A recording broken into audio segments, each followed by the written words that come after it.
Three little birds sat on my window, and they told me I don't need to worry. Summer came like cinnamon, so sweet. Little girls double dutch on the concrete. Maybe sometimes we got it wrong, but it's alright. The more things seem to change, the more they stay the same. Don't you hesitate, girl, put your records on. Tell me your favorite song. Yeah, go ahead, let your head down.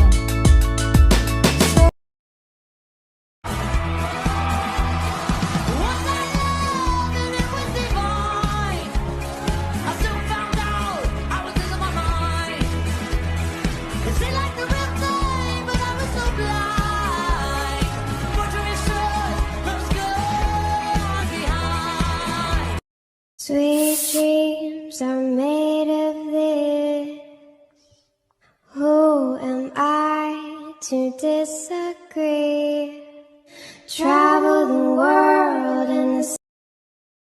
Watch this, y'all. It's my hidden talent. Oh, you want me to do it again?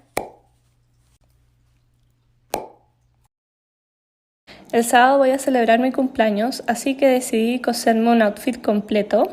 Me voy a coser una falda short de cebra que había diseñado hace mucho tiempo y me haré un top con cadenitas a los lados. Para mi falda short me basé en las medidas de una que ya tenía antes y la voy a hacer en esta preciosa viscosa de cebra con la que hice también el corsé la otra vez. Bueno, obviamente empecé a cortar el short viendo a la Queen Emma para ver si es que realmente me queda bien o qué ajustes tengo que hacerle.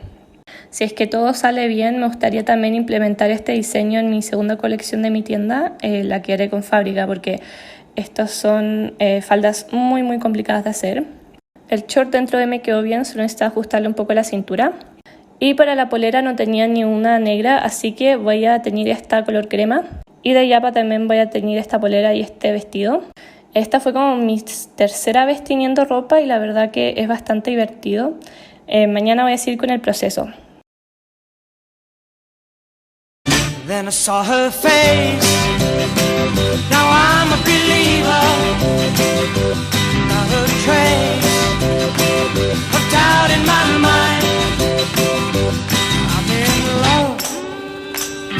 I'm a believer. I couldn't leave her if I tried. I thought love was... Hi, it's Tia and I'm back with a long overdue tutorial on how I made this pleated skirt over the summer. Today I'm going to use this old dress for my fabric. Cut a rectangle that's long enough to wrap around your waist 3 times. These are the measurements I used. Then double fold and hem the bottom raw edge. Now for the fun part, making the pleats with a fork. Slide the bottom prong of the fork under your fabric, then twist it like spaghetti. Pull the fork out gradually and sew over the pleat. Repeat this step until you have all of the pleats completed. It should look like this. Now iron over the pleats so it extends to the bottom edge. Sew up the back and add a zipper and a waistband. Sorry there's not enough time to specifically show you how to do a zipper and a waistband, but there's great YouTube tutorials. Here's the finished skirt, and if you want it to fit a little tighter along the belly, you can add these stitches over top. Also, I think I might re-hem it to be a little bit shorter like this one. Stay tuned, I'm going to make the remaining fabric into a corset. Today I'm going to show you how to make a dress out of an oversized t-shirt. First, just grab a dress that already fits you. Lay the dress out over the t-shirt and make sure that the shoulders are lined up. If you want it to have a different neckline, just grab a tank top that you'd like to trace. Cut around the shape, making sure you leave enough room for seam allowance and enough to fold over the shoulder. Then just flip the dress inside out and sew all the way along this line. I'm using a serger, but if you don't have one, you can just use a straight stitch on your sewing machine. Now you're just going to fold the armhole under and pin it. I did about a ½ inch under. Once you have it all pinned, you're just going to sew around the armhole. You can use either a cover stitch machine, a twin needle, or just a zigzag stitch. I use the pre-existing hem, but if you need to hem it, you're just going to repeat that last step. Here's what it looks like, and this is probably how I'm going to style it for winter. I hope you know I'm for the tagging. You know this cookie's for the bagging. Kitty, kitty, baby, get her things to rest. Cause you done beat it like the 68 Jets. Diamonds are nothing when I'm rockin' with ya. Diamonds are nothing when I'm shining with ya. Just keep it white and black as if I'm your sister. I'm too hip to hop around town, I hear it, ya. I heard that pussy for the taking. I heard it got these other niggas going crazy. Yeah, I treat you like a lady, lady. Fuck you till you burned out, creep. We are revisiting the zodiac sign dresses because after a year of sewing, I feel like I could do a better job on them. Now this series will roll out slowly and over time because I want to dedicate enough research and time to making sure I get each sign correct. I am starting with Capricorn today because it is my own sign and it's Capricorn season, so I figured it would be a good place to start. I am doing a scale mail corset in this midnight blue with a tulle skirt because I think that represents us really well. We can't forget a corgi break. It was then time to lace it up really tight. This is probably my favorite look and I hope you guys love her. Sometimes the inspiration for making a dress can be really obscure. For example, my only inspiration for this dress was that it had to billow out when it ran through a field. Originally, the plan was to do something historical, but when the fabric got here, it spoke to me in a more modern way.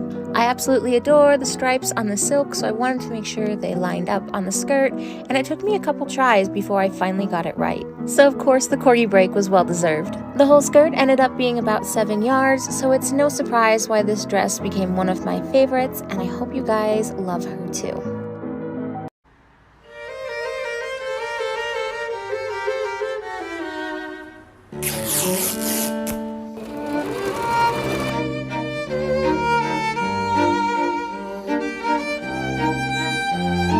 I tried to make the cape T Swift wore in the Willow music video. Velvet is really expensive, so I used some curtains I found.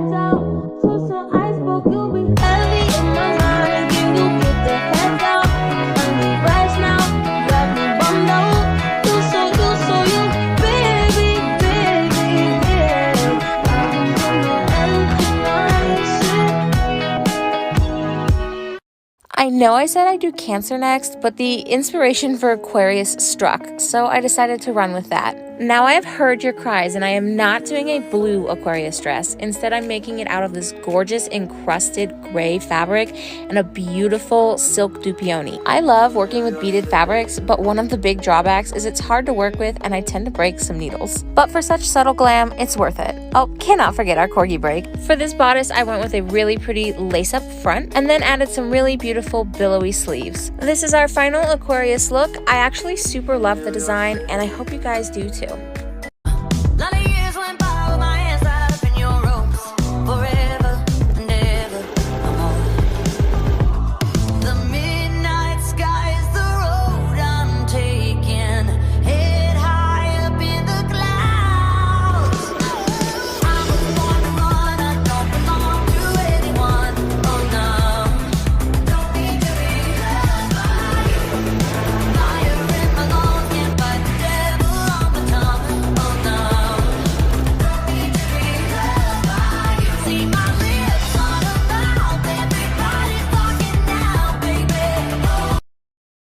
You guys ask me all the time, what do I do with these dresses? And for the most part, I keep them. But sometimes, for some reason or another, whether I don't like it or something, I take them apart and remake it into something new, which is the case with the pink Barbie dress. For the most part, I am just giving it a new petticoat, which is about 40 yards and goes under the skirt, so you won't even see it. Petticoats like these are pretty easy. It is just layers of tulle over and over again, built up until you get a poofy skirt. We can never forget our corgi break. To redo the bodice, I just removed the gold and replaced it with pink before stitching it back to the skirt. The final look ended up being much larger and much poofier than the last one, so I hope you guys love her.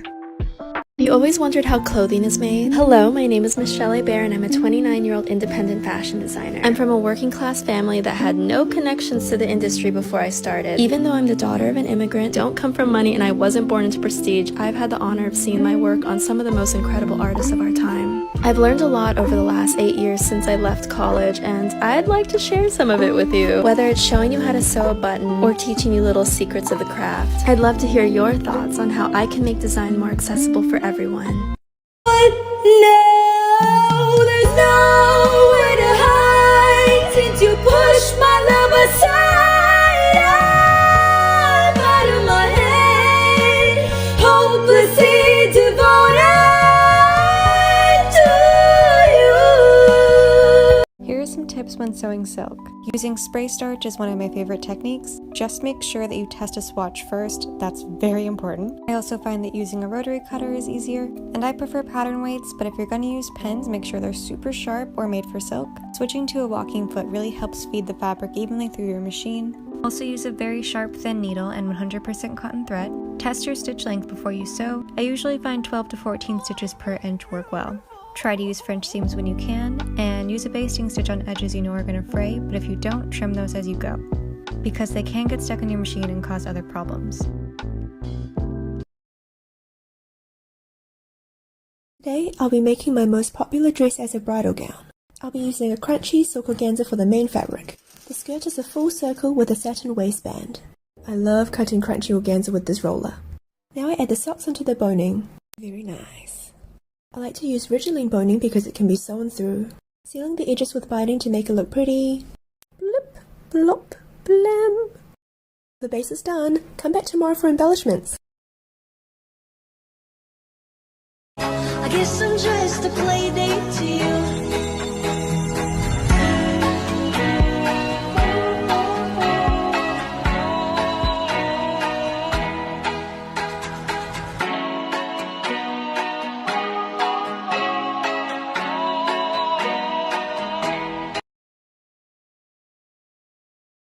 Hey bitch, what's up? You know, I'd really like to do that, but I don't have any fucking money. Like I don't have any fucking money. Hey bitch, do you really wanna go hard? Go. In my head, I don't know what to think. He knelt to the ground and pulled out a ring and said, marry me, Juliet, you never have to be alone. I love you and that's all I really know. I talked to your dad, go pick out a white dress. It's a love story, baby, just say yes.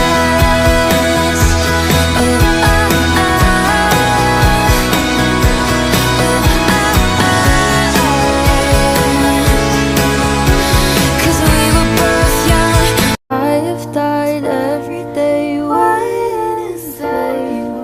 Darling, don't be afraid. I have loved you for 1,000 years. I'll love you for 1,000 more.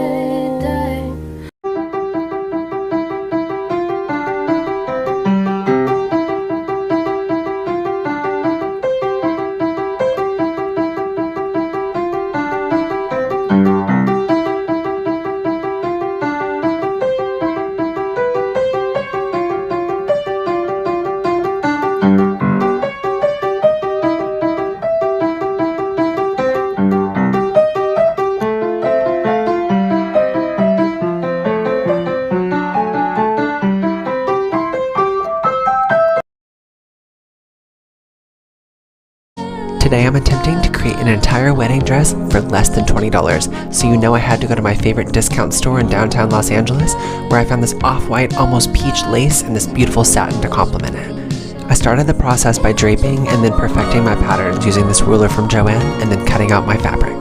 I used the basting stitch to attach the lace to the satin, and then I could start assembling the bodice. After stitching, I pressed everything nice, flat, and beautiful, using the appropriate setting on the iron so that I didn't burn the lace. I started stitching the sleeve cap on that's going to be pleated at the top for a little bit of volume, and it's going to be gathered at the bottom for a bishop sleeve. The sleeves are going to remain sheer, which I think is going to be so romantic and so sweet. I can now begin working on the skirt, which is going to have a layer of this delicate lace over top of a layer of the shiny satin. The last step is to create the bow and the sash that are going to be on the front of the dress. I love utilizing inexpensive fabrics and trying to make them feel like something really special. I hope you guys love watching this boho $20 wedding dress come together. A girl sent me a ton of sweatshirts to make into some custom sweats, so I'm going to show you how I make them. I start by cutting up all the sweatshirt pieces, and then I use some sweats I have for reference. I lay out the design I want, and then I just start sewing. I press open every seam and then cover stitch it so it has a finished look. Once the panel's done, I just cut around the sweatpant I already have for a pattern. I repeat this 4 times, and then I just serge the sides of the panels together. And once it's all sewn together, I just make a waistband, and then I do the same thing for the ankles so I can put elastic in them. I was super happy with how these ones came out. If anyone wants a more in-depth tutorial, just subscribe to my YouTube and I'll make another video once I have enough subscribers.